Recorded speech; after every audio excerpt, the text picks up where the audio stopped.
పెద్దవాళ్ళలో లక్షణాలు మనం ఇప్పుడు వరకు తెలుసుకున్నాం కాబట్టి పిల్లల్లో కూడా సిమిలర్ సిమ్టమ్స్ సిమిలర్ కాంప్లికేషన్స్ వచ్చే అవకాశాలు ఉన్నాయండి. చిన్నపిల్లల్లో కూడా వ్యాధి తీవ్రత కొద్దిగా ఎక్కువగానే ఉంటుంది. జ్వరంతో పాటు ర్యాష్, జాయింట్ పెయిన్స్, సరిగ్గా తిండి తినకపోవడం, దాంతోపాటు ఈ మెదడు వ్యాధి లక్షణాలు రావడము, దాంతోపాటు నేను చెప్పినటువంటి గ్రంథులు ఏది ఉమ్ము ప్రొడ్యూస్ చేసేటువంటి లాలాజలం ప్రొడ్యూస్ చేసేటువంటి గ్రంథులు, దాంతోపాటు టెస్టిస్ ఇవి వాపు వచ్చే అవకాశాలు ఉంటాయి. నొప్పి కూడా వచ్చే అవకాశాలు ఉంటాయండి.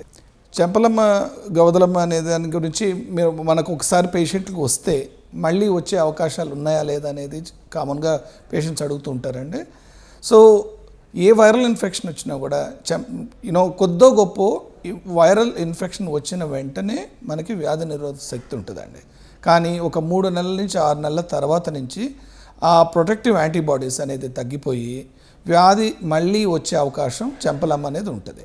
కానీ అది రాకుండా ఉండేదానికి ఒకవేళ వచ్చినా కూడా మనకి సివియరిటీ వ్యాధి తీవ్రత తక్కువగా ఉండేదానికి వ్యాక్సినేషన్ వేసుకోవాల్సి ఉంటుందండి.